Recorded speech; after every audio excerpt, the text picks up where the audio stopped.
Hi friends, ഇന്ന് നമ്മൾ ഈ ഒരു വീഡിയോയിൽ ഡിസ്കസ് ചെയ്യാൻ പോകുന്നത് 2016 കേരള PSC കണ്ണൂർ ജില്ലയ്ക്ക് വേണ്ടി നടത്തിയ വയർമാൻ ട്രേഡിലെ ട്രേഡ്സ്മാൻ ക്വസ്റ്റ്യൻ പേപ്പറാണ് ചെയ്യാൻ പോകുന്നത്. കുറച്ച് പഴയ ക്വസ്റ്റ്യൻ പേപ്പറാണ്. നമുക്ക് ഓരോ ക്വസ്റ്റ്യനായിട്ട് നോക്കാം. Which of the following fire extinguisher is suitable for a live electrical fire? Live electrical ഫയറിൽ യൂസ് ചെയ്യാൻ പറ്റുന്ന ഫയർ എക്സ്റ്റിങ്വിഷർ ഏതാണെന്നാണ് ചോദിച്ചിരിക്കുന്നത്. നോർമലി ഇലക്ട്രിക്കൽ ഫയറിൽ നമുക്ക് യൂസ് ചെയ്യാൻ പറ്റുന്ന എക്സ്റ്റിങ്വിഷേഴ്സ് എന്ന് പറയുന്നത് ഒന്ന് halon extinguishers, carbon dioxide, dry powder, അതേപോലെ തന്നെ CTC. ഇതൊക്കെയാണ് നമ്മൾ നോർമലി ഇലക്ട്രിക്കൽ ഫയറിൽ യൂസ് ചെയ്യുന്ന എക്സ്റ്റിങ്വിഷേഴ്സ് എന്ന് പറയുന്നത്. ഇലക്ട്രിക്കൽ ഫയർ എന്ന് പറഞ്ഞു കഴിഞ്ഞാൽ നമുക്കറിയാം ക്ലാസ് D ഫയറാണ്. ക്ലാസ് D ടൈപ്പിലുള്ള ഫയറാണ് ഇലക്ട്രിക്കൽ ഫയർ എന്ന് പറയുന്നത്. അപ്പോൾ halon, carbon dioxide, dry powder, CTC ഇത്രയും എക്സ്റ്റിങ്വിഷേഴ്സ് യൂസ് ചെയ്തിട്ടാണ് നമ്മൾ നോർമലി ഇലക്ട്രിക്കൽ ഫയർ എക്സ്റ്റിങ്വിഷ് ചെയ്യുന്നത്. നോർമലി ഇലക്ട്രിക്കൽ ഫയറിൽ യൂസ് ചെയ്യാൻ പാടില്ലാത്ത എക്സ്റ്റിങ്വിഷേഴ്സ് ആണ് ഒന്ന് ഫോമും അതേപോലെ തന്നെ വാട്ടറും. അപ്പോൾ നമ്മളോട് ചോദിച്ചിരിക്കുന്നത് ഏതാണ് യൂസ് ചെയ്യുക എന്നുള്ളതാണ്. അപ്പോൾ യൂസ് ചെയ്യുന്നത് option A halon. Question number 2, the plier used to make the wire hooks and loops. നമുക്ക് 5 ടൈപ്പ് പ്ലെയേഴ്സ് ആണുള്ളത്. ഒന്ന് കോമ്പിനേഷൻ പ്ലെയർ. കോമ്പിനേഷൻ പ്ലെയർ എന്ന് പറയുന്നത് കട്ടിങ്, അതേപോലെ തന്നെ ട്വിസ്റ്റിങ്, അതേപോലെ പുള്ളിങ്, അതേപോലെ ഹോൾഡിങ്, ഗ്രിപ്പിങ്, ഇതിനൊക്കെ പർപ്പസിന് വേണ്ടി യൂസ് ചെയ്യുന്ന പ്ലെയറാണ് combination plier. Long nose plier എന്ന് പറയുന്നത് നമ്മൾ ചെറിയ ഒബ്ജക്റ്റുകളെ ഹോൾഡ് ചെയ്യാൻ വേണ്ടിയിട്ടാണ് ലോങ് നോസ് പ്ലെയർ യൂസ് ചെയ്യുന്നത്. ഫ്ലാറ്റ് നോസ് പ്ലെയർ എന്ന് പറയുന്നത് ഫ്ലാറ്റ് ആയിട്ടുള്ള ഒബ്ജക്റ്റുകളെ ഹോൾഡ് ചെയ്യാൻ വേണ്ടിയിട്ടാണ് നമ്മൾ ഫ്ലാറ്റ് നോസ് പ്ലെയർ യൂസ് ചെയ്യുന്നത്. റൗണ്ട് നോസ് പ്ലെയർ ആണ് നമ്മൾ നോർമലി വയർ ഹുക്സും അതേപോലെ തന്നെ ലൂപ്സും ഉണ്ടാക്കാൻ വേണ്ടിയിട്ട് യൂസ് ചെയ്യുന്നത്. വയർ ഹുക്സും ലൂപ്സും ഉണ്ടാക്കാൻ വേണ്ടി യൂസ് ചെയ്യുന്നത് റൗണ്ട് നോസ് പ്ലെയർ ആണ്. ഇതല്ലാതെ ഒരു പ്ലെയറും കൂടി ഉണ്ട്, സൈഡ് കട്ടിംഗ് പ്ലെയർ എന്ന് പറയും. സൈഡ് കട്ടിംഗ് പ്ലെയർ എന്ന് പറയുന്നത് നമ്മൾ കോപ്പറിനെയും അലുമിനിയം ഒക്കെ കട്ട് ചെയ്യാൻ വേണ്ടി യൂസ് ചെയ്യുന്ന പ്ലെയറാണ് side cutting plier. Then question number 3, when temperature of carbon increases its resistance. കാർബണിൻ്റെ റെസിസ്റ്റൻസ് ഇൻക്രീസ് ചെയ്യുന്ന ടെമ്പറേച്ചർ ഇൻക്രീസ് ചെയ്യുന്ന സമയത്ത് റെസിസ്റ്റൻസ് എന്താവും എന്നുള്ളത്. കാർബൺ എന്ന് പറയുന്നത് ഒരു നെഗറ്റീവ് ടെമ്പറേച്ചർ കോഎഫിഷ്യൻറ്റ് എലമെൻ്റ് ആണ്. നെഗറ്റീവ് ടെമ്പറേച്ചർ കോഎഫിഷ്യൻറ്റ് എലമെൻ്റ് എന്ന് പറഞ്ഞു കഴിഞ്ഞാൽ ടെമ്പറേച്ചർ ഇൻക്രീസ് ചെയ്യുന്നതിനനുസരിച്ച് റെസിസ്റ്റൻസ് ഡിക്രീസ് ചെയ്യുന്ന ആളുകളെയാണ് നമ്മൾ നെഗറ്റീവ് ടെമ്പറേച്ചർ കോഎഫിഷ്യൻറ്റ് എന്ന് പറയുന്നത്. അപ്പോൾ ടെമ്പറേച്ചർ എന്ത് ചെയ്യും, റെസിസ്റ്റൻസ് എന്ത് ചെയ്യും, ഡിക്രീസ് ചെയ്യും. പോസിറ്റീവ് ടെമ്പറേച്ചർ കോഎഫിഷ്യൻറ്റ് എന്ന് പറഞ്ഞാൽ ടെമ്പറേച്ചർ കൂടുന്നതിനനുസരിച്ച് റെസിസ്റ്റൻസ് ഇൻക്രീസ് ചെയ്യുന്നതാണ് പോസിറ്റീവ് ടെമ്പറേച്ചർ കോഎഫിഷ്യൻസ്. നോർമലി കണ്ടക്ടേഴ്സും മെറ്റൽസും ഒക്കെ പോസിറ്റീവ് ടെമ്പറേച്ചർ കോഎഫിഷ്യൻ്റ് ആണ്. ഇൻസുലേറ്റേഴ്സ്, ഇലക്ട്രോലൈറ്റേഴ്സ് ഒക്കെ നെഗറ്റീവ് ടെമ്പറേച്ചർ കോഎഫിഷ്യൻ്റ് ആണ്. കാർബൺ ഒരു നെഗറ്റീവ് ടെമ്പറേച്ചർ കോഎഫിഷ്യൻ്റ് മെറ്റീരിയൽ ആണ്. Then the specification of A given screw driver is 75 mm, 0.4 mm into 2.4 mm. Then 0.4 mm stands for. ഇതിനകത്ത് 3 കാര്യങ്ങളാണ് ഒരു screw ഡ്രൈവറിന്റെ സ്പെസിഫിക്കേഷനിൽ പറയുന്നത്. ഒന്ന് 75 mm എന്ന് പറയുന്നത് ആ സ്ക്രൂ ഡ്രൈവറിന്റെ ബ്ലേഡിന്റെ ലെങ്തിനെയാണ് നമ്മൾ 75 mm എന്ന് പറയുന്നത്. ബ്ലേഡ് ലെങ്ത് ആണ് 75 mm. 0.4 mm എന്ന് പറയുന്നത്, അതാണ് നമ്മളോട് ക്വസ്റ്റ്യനിൽ ചോദിച്ചിരിക്കുന്നത്, അതിന്റെ ബ്ലേഡിന്റെ ടിപ്പിന്റെ തിക്നെസ് എത്രയാണ്. Thickness of the tip of the blade ആണ് 0.4 എന്ന് പറയുന്ന രണ്ടാമത്തെ പാരാമീറ്റർ. മൂന്നാമത്തെ ആള് 2.5 എന്ന് പറയുന്നത് അതിന്റെ സ്റ്റെമ്മിന്റെ ഡയമീറ്റർ എത്ര എന്നുള്ളതാണ് മൂന്നാമത്തെ കാര്യം. ഇതാണ് ഒരു സ്ക്രൂ ഡ്രൈവറിന്റെ specification. Then unit of specific resistance. Specific resistance is equal to resistance equal to R rho L by A. ഇതിനകത്ത് റോ ആണ് നമ്മൾ സ്പെസിഫിക് റെസിസ്റ്റൻസ് എന്ന് പറയുന്നത്. സ്പെസിഫിക് റെസിസ്റ്റൻസ് എന്ന് പറയുമ്പോൾ RA/L. ആ റെസിസ്റ്റൻസിന്റെ unit ohm, area metre square, length metre. ഇത് കട്ട് ചെയ്യുന്ന സമയത്ത് ഓം മീറ്റർ. സ്പെസിഫിക് റെസിസ്റ്റൻസിന്റെ unit ohm metre. The unit of dielectric strength. Dielectric strength എന്ന് പറഞ്ഞു കഴിഞ്ഞാൽ ഒരു എത്ര പൊട്ടൻഷ്യൽ ഡിഫറൻസ് ഒരു ഇൻസുലേഷൻ ലെയറിന് വിത്ത്സ്റ്റാൻഡ് ചെയ്യാൻ പറ്റും, അത് ബ്രേക്ക് ഡൗൺ ആവാതെ എത്ര പൊട്ടൻഷ്യൽ അതിന് വിത്ത്സ്റ്റാൻഡ് ചെയ്യാൻ പറ്റും എന്നതിന്റെ മെഷറിനെ പറയുന്നവരാണ് ഡൈഇലക്ട്രിക് സ്ട്രെങ്ത്. ഡൈഇലക്ട്രിക് സ്ട്രെങ്ത് നമ്മൾ നോർമലി പറയുന്നത് പൊട്ടൻഷ്യൽ ആണ് per mm, kV/mm. The resistance of a 100 watt 250 volt electric lamp is R is equal to V square by R. Sorry, P is equal to V square by R. അങ്ങനെയാണെങ്കിൽ R is equal to V square by P. V എന്ന് പറയുന്നത് 250 into 250 square divided by 100. Solve ചെയ്ത് കഴിഞ്ഞാൽ you will get it as 625 ohms. 625 ohms. Option B. The next question, 330 ohm resistors are connected in parallel. The effective resistance of the combination will be. നമ്മൾ equal resistance parallel ആയിട്ട് connect ചെയ്യുന്ന സമയത്ത് അതിന്റെ effective resistance എന്ന് പറഞ്ഞു കഴിഞ്ഞാൽ R/N ആണ്. അങ്ങനെയാണെങ്കിൽ ഒരു റെസിസ്റ്റൻസ് 30 ആണെങ്കിൽ 3 റെസിസ്റ്റൻസ് ആവുന്ന സമയത്ത് 30/3 that's equal to 10 ohms. 10 ohm ആണ് ഈക്വൽ റെസിസ്റ്റൻസ് എന്ന് പറയുന്നത്. Option A. ഇത് സീരീസ് ആയിരുന്നെങ്കിൽ ഈക്വൽ റെസിസ്റ്റൻസ് എന്ന് പറഞ്ഞു കഴിഞ്ഞാൽ N/R. 3 resistors 27 ohm, 47 ohm and 60 ohm are connected in parallel. What is the total resistance? What is the total resistance എന്ന് പറഞ്ഞാൽ 1/R is equal to 1/R1 plus 1/R2 plus 1/R3 എന്നാണ്. പക്ഷെ നമുക്ക് normally ഇത് solve ചെയ്യേണ്ട ആവശ്യമില്ല. ഇതിനകത്ത് correct value അല്ല ഓപ്ഷൻ തന്നിരിക്കുന്നത്. ഇതിൽ ഏത് വാല്യൂവിനേക്കാൾ താഴെ വരും അല്ലെങ്കിൽ ഏത് റേഞ്ചിൽ വരും എന്നാണ് ചോദിച്ചത്. അപ്പോൾ 3 റെസിസ്റ്റൻസ് പാരലലായിട്ട് കണക്ട് ചെയ്ത് കഴിഞ്ഞാൽ ഏതാണോ അതിൽ ഏറ്റവും ചെറിയ റെസിസ്റ്റൻസ് അതിനേക്കാൾ താഴെ ആയിരിക്കും ഈക്വൽ റെസിസ്റ്റൻസ് എന്ന് പറയും. 3 റെസിസ്റ്റൻസ് സീരീസ് ആയിട്ടാണ് കണക്ട് ചെയ്യുന്നതെങ്കിൽ ഏതാണോ ഏറ്റവും വലിയ റെസിസ്റ്റൻസ് അതിനേക്കാൾ മേലെയായിരിക്കും ഈക്വാലന്റ് റെസിസ്റ്റൻസ് എന്ന് പറയും.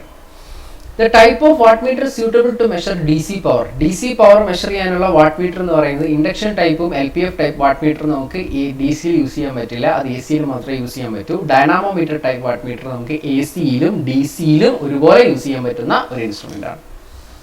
If the area of a metal wire of a given length is double, what its resistance will be? R is equal to rho L by A.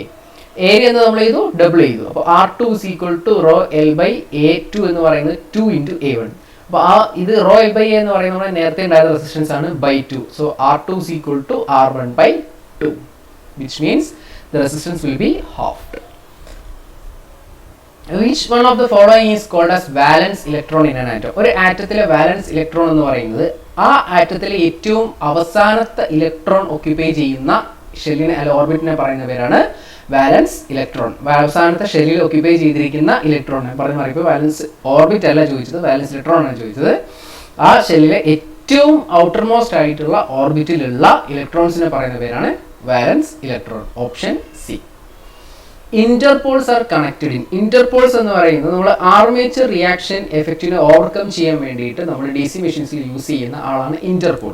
Main പോളിന്റെ ഇടയിൽ add ചെയ്യുന്ന ആളാണ് interpoles എന്ന് പറയുന്നത്. ഇതിന്റെ polarity എന്ന് പറയുന്നത് ഏതാണോ നെക്സ്റ്റ് പോള് ആ നെക്സ്റ്റ് പോളിന്റെ പൊളാരിറ്റി ആയിരിക്കും നോർമലി ഇന്റർപോൾസിന് ഉണ്ടാവുക.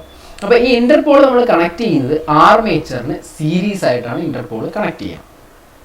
In a 3-phase delta connection line voltage is equal to phase voltage. Delta കണക്ഷന്റെ പ്രത്യേകത എന്ന് പറഞ്ഞു കഴിഞ്ഞാൽ ലൈൻ വോൾട്ടേജും ഫേസ് വോൾട്ടേജും ഈക്വൽ ആണ്. സ്റ്റാർ കണക്ഷൻ ആവുന്ന സമയത്ത് ലൈൻ കറണ്ടും ഫേസ് കറണ്ടും ഈക്വൽ ആണ്. Cells are connected in series to get. Cells നമ്മൾ സീരീസ് ആയിട്ട് കണക്ട് ചെയ്യുന്ന സമയത്ത് നമുക്ക് വോൾട്ടേജ് ഇൻക്രീസ് ചെയ്യാൻ പറ്റും. നമുക്കൊരു 2 വോൾട്ടിന്റെ ഒരു 4 സെൽ ഉണ്ടെങ്കിൽ അത് നമ്മൾ സീരീസ് ആയിട്ട് കണക്ട് ചെയ്ത് കഴിഞ്ഞാൽ അത് 2 into 4 that's equal to 8 volt ആയിരിക്കും നമുക്ക് ഔട്ട്പുട്ട് കിട്ടുക. അപ്പോൾ സീരീസ് ആയിട്ടാണ് നമ്മൾ സെല്ല് കണക്ട് ചെയ്യുന്നതെങ്കിൽ ആ സമയത്ത് നമുക്ക് കിട്ടുന്ന ഔട്ട്പുട്ട് എന്ന് പറയുന്നത് കൂടുതൽ വോൾട്ടേജ് കിട്ടുകയാണ് ചെയ്യുക. കൂടുതൽ വോൾട്ടേജ് കിട്ടാൻ വേണ്ടിയിട്ടാണ് നമ്മൾ സീരീസ് ആയിട്ട് കണക്ട് ചെയ്യുന്നത്. സപ്പോസ് നമ്മൾ പാരലൽ ആയിട്ടാണ് കണക്ട് ചെയ്യുന്നതെങ്കിൽ പാരലൽ ആയിട്ട് കണക്ട് ചെയ്യുന്ന സമയത്ത് നമുക്ക് കൂടുതൽ ആംബിയർ ഹവർ ആണ് കിട്ടുന്നത്. ആംബിയർ ഹവർ ആഡപ്പ് ചെയ്യാണ് ചെയ്യുന്നത്. Then question number 16. No load test on a transformer is conducted to measure. No load test എന്ന് പറയുന്നത് ട്രാൻസ്ഫോമറിനകത്തുള്ള കോൺസ്റ്റന്റ് ലോസിനെ കണ്ടുപിടിക്കാൻ വേണ്ടിയിട്ടാണ് നമ്മൾ നോ ലോഡ് ടെസ്റ്റ് ചെയ്യുന്നത്. കോൺസ്റ്റന്റ് ലോസ് എന്ന് പറയുന്നത് കോർ ലോസ് അല്ലെങ്കിൽ കോൺസ്റ്റന്റ് ലോസ് കണ്ടുപിടിക്കാൻ വേണ്ടിയിട്ടാണ് നമ്മൾ നോ ലോഡ് ടെസ്റ്റ് ചെയ്യുന്നത്. വേരിയബിൾ ലോസ് അല്ലെങ്കിൽ കോപ്പർ ലോസ് കണ്ടുപിടിക്കാൻ വേണ്ടി നമ്മൾ ചെയ്യുന്ന ടെസ്റ്റ് ആണ് ഷോർട്ട് സർക്യൂട്ട് ടെസ്റ്റ് അല്ലെങ്കിൽ SC test. 1 micro ohm is 1 micro ohm എന്ന് പറഞ്ഞു കഴിഞ്ഞാൽ 10⁻⁻6, അതായത് 1/1 0 ആണ് ഉണ്ടാവുക. ഓപ്ഷൻ എ ആണ് കറക്റ്റ് ആൻസർ. ഇതിന് 10⁻³ എന്ന് പറഞ്ഞാൽ അതിനെയാണ് നമ്മൾ മില്ലി എന്ന് പറയുക. 10⁻⁹ എന്ന് പറഞ്ഞാൽ അതിനെയാണ് നമ്മൾ നാനോ എന്ന് പറയുക. 10⁻³ എന്ന് പറഞ്ഞാൽ അത് കിലോ എന്ന് പറയും. 10⁻�6 എന്ന് പറഞ്ഞു കഴിഞ്ഞാൽ അതിനെ മെഗാ എന്ന് പറയും. ഇതൊക്കെ നമ്മൾ നോർമലി റെസിസ്റ്റൻസിന്റെ റേഞ്ചുകളാണ് കേട്ടോ. In SI unit, 1 coulomb of electricity corresponds to a quantity of electrons about Q is equal to N into E. Now, quantity of electrons, I mean number of electrons N is equal to Q by E ആണ്. Q എന്ന് പറയുന്നത് 1 coulomb ആണ് charge വന്നിരിക്കുന്നത്. 1 coulomb divided by ഇലക്ട്രോണിന്റെ charge എന്ന് പറയുന്നത് 1.6 into 10⁻⁻19 coulomb. ഇത് ചെയ്യുന്ന സമയത്ത് you will get it as 6.24 into 10⁻18. The next one. Which of the following does not depends upon the resistance of a conductor? Resistance of a conductor is directly proportional to length of the conductor. Resistance is inversely proportional to area of the conductor. Then resistance is proportional to specific resistivity or material, property of the material, and resistance is direct proportional to temperature, directly or indirectly proportional to temperature. അപ്പോൾ depend ചെയ്യുന്ന 4 ആളുകൾ, ഒന്ന് length ആണ്, രണ്ടാമത്തത് area ആണ്, മൂന്നാമത്തത് ഏതാണ് material എന്നുള്ളതാണ്, നാലാമത്തത് ടെമ്പറേച്ചർ ആണ്. അപ്പോൾ ഓപ്ഷനിൽ വോൾട്ടേജ് എന്നൊരു ഓപ്ഷൻ ഉണ്ട്. ഇത് റെസിസ്റ്റൻസിനെ ഡിപ്പെൻഡ് ചെയ്യുന്നില്ല. Which of the following material have negative temperature coefficient of resistance? നമ്മൾ തൊട്ട് മുമ്പ് പറഞ്ഞു negative temperature of coefficient of resistance എന്ന് പറഞ്ഞു കഴിഞ്ഞാൽ ടെമ്പറേച്ചർ ഇൻക്രീസ് ചെയ്യുന്നതിനനുസരിച്ച് റെസിസ്റ്റൻസ് ഡിക്രീസ് ചെയ്യുന്നതിനെയാണ് നെഗറ്റീവ് ടെമ്പറേച്ചർ കോഎഫിഷ്യന്റ് എന്ന് പറയുന്നത്. അത്തരത്തിലുള്ള ആളുകൾ എന്ന് പറയുന്നത് ഒന്നെങ്കിൽ ഇൻസുലേറ്റേഴ്സ് ആയിരിക്കും, അല്ലെങ്കിൽ ഇലക്ട്രോലൈറ്റ്സ് ആയിരിക്കും. ഇത് രണ്ടും അല്ലാതെ നെഗറ്റീവ് ടെമ്പറേച്ചർ കോഎഫിഷ്യന്റ് വരുന്ന ഒരാളാണ് കോപ്പർ. കോപ്പർ ഒരു നെഗറ്റീവ് ടെമ്പറേച്ചർ, കോപ്പർ അല്ല, കാർബൺ ഒരു കോപ്പർ പോസിറ്റീവ് ടെമ്പറേച്ചർ ആണ്. കാർബൺ ഒരു നെഗറ്റീവ് ടെമ്പറേച്ചർ മെറ്റീരിയൽ ആണ്. Option D. How many 6 volts lamps are required to make a decorative serial set of operating voltage of 240 volt? Serial set എന്നാണ് പറഞ്ഞിരിക്കുന്നത്. Series ആയിട്ട് നമ്മൾ 6 വോൾട്ടുകൾ ഇങ്ങനെ കണക്ട് ചെയ്യുകയാണെങ്കിൽ 240 വോൾട്ട് കിട്ടണം എന്നുണ്ടെങ്കിൽ എത്ര എണ്ണം കണക്ട് ചെയ്യണം എന്നാണ് ചോദിച്ചത്. ഈ സീരീസ് സർക്യൂട്ടിന്റെ പ്രത്യേകത എന്താണെന്ന് പറഞ്ഞു കഴിഞ്ഞാൽ ഇതിലെ ഫ്ലോ ചെയ്യുന്ന കറണ്ട് സെയിം ആയിരിക്കും. ഇതിലെ വോൾട്ടേജ് എന്ന് പറയുന്നത് ഓരോന്നിനും സെപ്പറേറ്റ് വോൾട്ടേജ് ഡ്രോപ്പ് ഉണ്ടാവും. അപ്പോൾ ടോട്ടൽ വോൾട്ടേജ് എന്ന് പറഞ്ഞു കഴിഞ്ഞാൽ V1 + V2 + V3 + V4 എന്ന് പറഞ്ഞാൽ എക്സ്ട്രാ അങ്ങനെ പോകും. അപ്പോൾ നമുക്ക് ടോട്ടൽ വോൾട്ടേജ് എന്ന് പറയുന്നത് 260 വോൾട്ട് ആണ് കണ്ടുപിടിക്കുന്നത്. അപ്പോൾ ടോട്ടൽ വോൾട്ടേജ് 260 വോൾട്ട് കിട്ടണം, ഈക്വൽ ടു എൻ്റെ കയ്യിലുള്ളത് 6 വോൾട്ടിന്റെ എത്ര എണ്ണം വേണം, 6 × n. So n is equal to 240 divided by 6, that is equal to 40. 40 lamp connect ചെയ്യുമ്പോഴാണ് നമുക്ക് അങ്ങനെ സീരീസ് ആയിട്ട് 6 വോൾട്ടിന്റെ 40 ലാമ്പ് കണക്ട് ചെയ്യുമ്പോഴാണ് 240 വോൾട്ട് കിട്ടുന്നത്. What is the use of Eureka wire? നമ്മൾ നേരത്തെ പോസിറ്റീവ് ടെമ്പറേച്ചർ കോഎഫിഷ്യന്റ് പറഞ്ഞു, നെഗറ്റീവ് ടെമ്പറേച്ചർ കോഎഫിഷ്യന്റ് പറഞ്ഞു.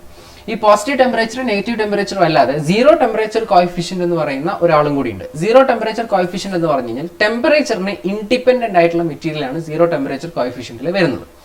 അപ്പോൾ ടെമ്പറേച്ചർ ഇൻഡിപെൻഡന്റ് എന്ന് പറഞ്ഞു കഴിഞ്ഞാൽ ടെമ്പറേച്ചറിന് റെസിസ്റ്റൻസ് വേരിയേഷൻസ് കാര്യമായിട്ടുണ്ടാവില്ല, തീരെ ഉണ്ടാവില്ല എന്നല്ല, വളരെ നെഗ്ലിജിബിൾ ആയിട്ടുള്ള വേരിയേഷൻസ് ആണ് ഉണ്ടാവുക. അത്തരത്തിലുള്ള ആളുകളെയാണ് നമ്മൾ സീറോ ടെമ്പറേച്ചർ കോഎഫിഷ്യന്റ് എന്ന് പറയുന്നത്.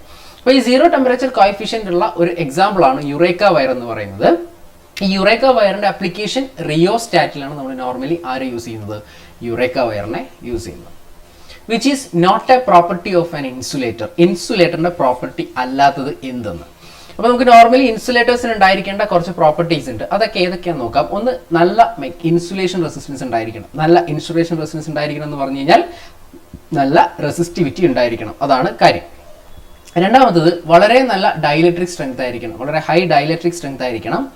ലോ പെർമിറ്റിവിറ്റി ആയിരിക്കണം. ഹൈ മെക്കാനിക്കൽ സ്ട്രെങ്ത് ആയിരിക്കണം, നല്ല മെക്കാനിക്കൽ സ്ട്രെങ്ത് വേണം. നോൺ ഹൈഗ്രോസ്കോപ്പിക് ആയിരിക്കണം. അതേപോലെ തന്നെ നോൺ ഇൻഫ്ലേമബിൾ ആയിരിക്കണം. ഇനി ആസിഡ്, ആൽക്കലി പോലെയുള്ള ആളുകളിൽ നിന്നും എഫക്ട് ചെയ്യാൻ പാടില്ല, ഇതാണ് അടുത്ത കാര്യം. ഇനി ടെമ്പറേച്ചർ ഇൻഡിപെൻഡന്റും ആയിരിക്കണം. ഒരു പരിധി വരെ നമുക്കിത് സാറ്റിസ്ഫൈ ചെയ്യാൻ പറ്റും. ടെമ്പറേച്ചർ ഇൻഡിപെൻഡന്റ് ആയിരിക്കണം. ഇത്രയും പ്രോപ്പർട്ടീസ് ആണ് നമുക്ക് നോർമലി ഒരു ഇൻസുലേറ്ററിന് വേണ്ടത്. അപ്പോൾ ഇതിനകത്ത് high conductivity, high heat conductivity, high electrical conductivity അല്ല, ഹൈ ഹീറ്റ് കണ്ടക്ടിവിറ്റി ഇൻസുലേറ്ററിന്റെ പ്രോപ്പർട്ടിയാണ്. ഹൈ ഡൈലക്ട്രിക് സ്ട്രെങ്ത് ഇൻസുലേറ്ററിന്റെ പ്രോപ്പർട്ടിയാണ്. ഹൈ മെക്കാനിക്കൽ സ്ട്രെങ്ത് ഇൻസുലേറ്ററിന്റെ പ്രോപ്പർട്ടിയാണ്. ഹൈ പെർമിറ്റിവിറ്റി അല്ല, ലോ പെർമിറ്റിവിറ്റിയാണ് ഇൻസുലേറ്ററിന് വേണ്ടത്. ഓപ്ഷൻ ബി ആണ് കാര്യം. ഇനി ഇതിൽ വേറൊരു കാര്യമുണ്ട്, നമ്മളോട് പറഞ്ഞിരിക്കുന്നത് ഇൻസുലേറ്ററിന് മാത്രമാണ്. ഹീറ്റ് കണ്ടക്ടിവിറ്റി എന്ന് പറയുന്നത് അതൊരു കണ്ടക്ടറിന്റെ പ്രോപ്പർട്ടിയാണ്. ആക്ച്വലി ഹീറ്റ് കണ്ടക്ടിവിറ്റി എന്ന് പറയുന്നത് ഒരു കണ്ടക്ടറിന്റെ പ്രോപ്പർട്ടിയാണ്. അതുകൊണ്ടായിരിക്കാം ഇങ്ങനെ ഒരു സാധനം ഒരു ഇലക്ട്രിക്കൽ ഇൻസുലേറ്റർ എന്ന് നമ്മളോട് കൃത്യമായി മെൻഷൻ ചെയ്തിരുന്നുവെങ്കിൽ ഓപ്ഷൻ ബി ആയിരുന്നു വരിക. ഇലക്ട്രിക്കൽ ഇൻസുലേറ്റർ എന്ന് മെൻഷൻ ചെയ്യാത്തത് കൊണ്ടായിരിക്കാം ഓപ്ഷൻ എയും ബിയും കറക്റ്റ് ആണ് എന്നുള്ള കൺസെപ്റ്റിൽ ഈ ക്വസ്റ്റ്യൻ PSC ഡിലീറ്റ് ചെയ്തിട്ടുണ്ട്. അതായിരിക്കാം കൺസെപ്റ്റ് എന്ന് വിചാരിക്കുന്നു. അപ്പോൾ ഇലക്ട്രിക്കൽ ഇൻസുലേറ്ററിന്റെ പ്രോപ്പർട്ടിയാണ് ഞാനിപ്പോൾ പറഞ്ഞ പ്രോപ്പർട്ടീസ് എല്ലാം. Okay, then in Leclanche cell manganese dioxide acts as. Leclanche ഷെല്ലിന്റെ മാംഗനീസ് ഡയോക്സൈഡിന്റെ പർപ്പസ് എന്താണ്? ലെക്ലാൻഷ്യർ ഷെൽ എന്ന് പറഞ്ഞു കഴിഞ്ഞാൽ ഒരു കാർബൺ റോഡിനെ പോസിറ്റീവ് ഇലക്ട്രോഡായിട്ടും അതേപോലെ തന്നെ സിങ്ക് റോഡിനെ നെഗറ്റീവ് ഇലക്ട്രോഡായിട്ടും NH4Cl അമോണിയം ക്ലോറൈഡിനെ ഇലക്ട്രോലൈറ്റ് ആയിട്ടും വർക്ക് ചെയ്യുന്ന ഒരു സെല്ലാണ് ലെക്ലാൻഷ്യർ ഷെൽ. ഈ ലെക്ലാൻഷ്യർ ഷെല്ലിൽ NH4Cl കൂടെ MnO2 എന്ന് പറയുന്ന മാംഗനീസ് ഡയോക്സൈഡ് കൂടെ നമ്മൾ ആക്ട് ചെയ്യും. ഇത് ഈ സെല്ലിന്റെ ഡീപോളറൈസർ ആയിട്ട് വർക്ക് ചെയ്യുന്ന ആളാണ് manganese dioxide. Option C. Positive electrode in a dry സെല്ലിനകത്തുള്ള പോസിറ്റീവ് ഇലക്ട്രോഡ്, അതിനകത്തുള്ള പോസിറ്റീവ് ഇലക്ട്രോഡ് എന്ന് പറയുന്നത് കാർബൺ റോഡാണ്. നെഗറ്റീവ് ഇലക്ട്രോഡ് എന്ന് പറയുന്നത് സിങ്കിന്റെ കണ്ടെയ്നറാണ് നെഗറ്റീവ് ഇലക്ട്രോഡ്. ഇലക്ട്രോലൈറ്റ് എന്ന് പറയുന്നത് അമോണിയം ക്ലോറൈഡിന്റെ പേസ്റ്റ് ആണ്. കാരണം ഇത് ഡ്രൈ സെൽ ആയതുകൊണ്ട് തന്നെ ഡ്രൈ ആയിരിക്കണം എല്ലാ സാധനങ്ങളും. അതുകൊണ്ട് NH4Clന്റെ പേസ്റ്റ് ആണ് ഇലക്ട്രോലൈറ്റ്. സിങ്ക് കണ്ടെയ്നർ ആണ് നെഗറ്റീവ് ഇലക്ട്രോഡ്. കാർബൺ റോഡാണ് positive electrode. Option C. In a lead acid battery 6 positive electrodes are there. The number of negative plates. ഒരു lead acid സെല്ലിനകത്ത് എത്ര പോസിറ്റീവ് ഇലക്ട്രോഡ് ഉണ്ടോ അതിനേക്കാൾ ഒരു ഇലക്ട്രോഡ് കൂടുതലായിരിക്കും നെഗറ്റീവ് ഇലക്ട്രോഡ് എന്ന് പറയുന്നത്, അല്ലെങ്കിൽ നെഗറ്റീവ് പ്ലേറ്റ് എന്ന് പറയുന്നത്. എത്ര പോസിറ്റീവ് പ്ലേറ്റ് ഉണ്ടോ അതിനേക്കാൾ ഒരു പ്ലേറ്റ് എക്സ്ട്രാ ഉണ്ടാവും നെഗറ്റീവ് പ്ലേറ്റ്. എന്തിനാണെന്ന് ചോദിച്ചു കഴിഞ്ഞാൽ അത് ഒരു സെല്ലിന് ഒരു മെക്കാനിക്കൽ സ്ട്രെങ്ത് പ്രൊവൈഡ് ചെയ്യും. അത് മെക്കാനിക്കൽ സ്ട്രെങ്ത് പ്രൊവൈഡ് ചെയ്യാന്ന് മാത്രമല്ല, ഈ പോസിറ്റീവ് പ്ലേറ്റിന്റെ രണ്ട് സൈഡിലും നെഗറ്റീവ് പ്ലേറ്റ് വരുന്നത് കൊണ്ട് ഈ രണ്ട് സൈഡും നമുക്ക് എന്ത് ചെയ്യാൻ പറ്റും, കൺസ്യൂം ചെയ്യാൻ പറ്റും. അതൊരു അഡ്വാൻറ്റേജ് ആണ്. മൂന്നാമത്തത് ബക്ലിംഗ് എന്ന് പറയുന്ന ഡിഫക്റ്റിനെ നമുക്ക് റെഡ്യൂസ് ചെയ്യാൻ പറ്റും. ബക്ലിംഗ് റെഡ്യൂസ് ചെയ്യാനും ഈ ഒരു എക്സ്ട്രാ നെഗറ്റീവ് പ്ലേറ്റ് കൊണ്ട് പറ്റും. അപ്പോൾ 6 പോസിറ്റീവ് പ്ലേറ്റ് ആണുള്ളതെങ്കിൽ അതിനകത്ത് 7 നെഗറ്റീവ് പ്ലേറ്റ് ഉണ്ടാവും. The capacity of a storage battery is expressed in capacity of a battery. ഒരു ബാറ്ററിയുടെ കപ്പാസിറ്റി എക്സ്പ്രസ് ചെയ്യുന്നത് ആംപിയർ ഹവർ ആണ്. എത്ര മണിക്കൂറിൽ എത്ര ആംപിയർ തരാൻ പറ്റും, ആംപിയർ ഹവർ ആണ് അതിന്റെ കപ്പാസിറ്റി എക്സ്പ്രസ് ചെയ്യുന്നത്. ആംപിയർ ഹവർ റേറ്റിംഗിലാണ് നമ്മൾ ബാറ്ററിയുടെ കപ്പാസിറ്റി എക്സ്പ്രസ് ചെയ്യുന്നത്. Permanent magnets are made up of. Permanent magnet എന്ന് പറയുന്നത് മാഗ്നറ്റിസം പെർമനന്റ്ലി അതിനകത്തുള്ള ആളുകളാണ് പെർമനന്റ് മാഗ്നറ്റ് എന്ന് പറയുക. നമ്മൾ പെർമനന്റ് മാഗ്നറ്റ് ഉണ്ടാക്കുന്നത് ഒന്നെങ്കിൽ സ്റ്റീൽ, അല്ലെങ്കിൽ നിക്കൽ, അതല്ലെങ്കിൽ അൽനിക്കോ, അതല്ലെങ്കിൽ ടങ്സ്റ്റൺ. ഈ 4 മെറ്റീരിയൽ യൂസ് ചെയ്തിട്ടാണ് നമ്മൾ പെർമനന്റ് മാഗ്നറ്റ് ഉണ്ടാക്കുന്നത്. ഓപ്ഷനിൽ തന്നിരിക്കുന്നത് അൽനിക്കോ ആണ്. അൽനിക്കോയാണ് നമുക്ക് പെർമനന്റ് മാഗ്നറ്റിന്റെ വരുന്നത്. അപ്പോൾ ഇവിടെ പറയാനുള്ള വേറൊരു ഇതുണ്ട്, ലോഡ്സ്റ്റോൺ എന്ന് പറയുന്ന ഒരു മെറ്റീരിയലും കൂടി ഉണ്ട്. ലോഡ്സ്റ്റോൺ എന്ന് പറയുന്നത് നാച്ചുറൽ ആയിട്ടുള്ള മാഗ്നറ്റ് ആണ്. ലോഡ്സ്റ്റോൺ എന്ന് പറയുന്നത് നാച്ചുറൽ ആയിട്ടുള്ള magnet. The material slightly repelled by magnet is called diamagnetic. Diamagnetic എന്ന് പറഞ്ഞു കഴിഞ്ഞാൽ മാഗ്നറ്റിക് സ്ലൈറ്റ്ലി റിപ്പൽ ചെയ്യുന്ന ആളിനെയാണ് ഡയാമാഗ്നറ്റിക് എന്ന് പറയുക. പാരാമാഗ്നറ്റിക് എന്ന് പറഞ്ഞു കഴിഞ്ഞാൽ മാഗ്നറ്റ് സ്ലൈറ്റ്ലി അട്രാക്ട് ചെയ്യുന്ന ആളിനെയാണ് നമ്മൾ പാരാമാഗ്നറ്റിക് എന്ന് പറയുന്നത്. സ്ട്രോങ്ലി അട്രാക്ട് ചെയ്യുന്ന ആളിനെയാണ് നമ്മൾ എന്ത് പറയുന്നത്, ഫെറോ മാഗ്നറ്റിക് എന്ന് പറയുന്നത്. Clear? The unit of magnetic reluctance is, reluctance എന്ന് പറഞ്ഞു കഴിഞ്ഞാൽ MMF by ഫ്ലക്സിനെയാണ് നമ്മൾ റിലക്റ്റൻസ് എന്ന് പറയുക. MMF by flux, MMF by flux. MMFന്റെ യൂണിറ്റ് ആംപിയർ ടേൺസ് ആണ്. ആംപിയർ ടേൺസ് ഡിവൈഡ് ബൈ ഫ്ലക്സിന്റെ യൂണിറ്റ് വെബർ. സോ റിലക്റ്റൻസിന്റെ യൂണിറ്റ് എന്ന് പറയുന്നത് ampere turns per weber.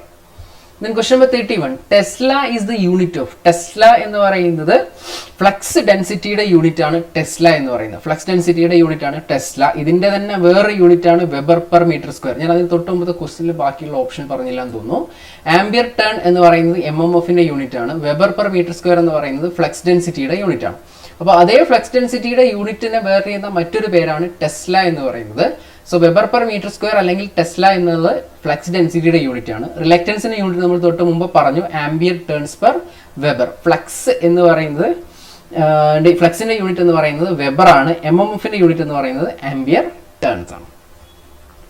The rule used to determine the direction of induced current in a DC generator. DC ജനറേറ്ററിനകത്ത് induce ചെയ്യുന്ന EMFന്റെ അല്ലെങ്കിൽ കറണ്ടിന്റെ ഡയറക്ഷൻ പറയുന്നത് Fleming's right hand rule use ചെയ്തിട്ടാണ്.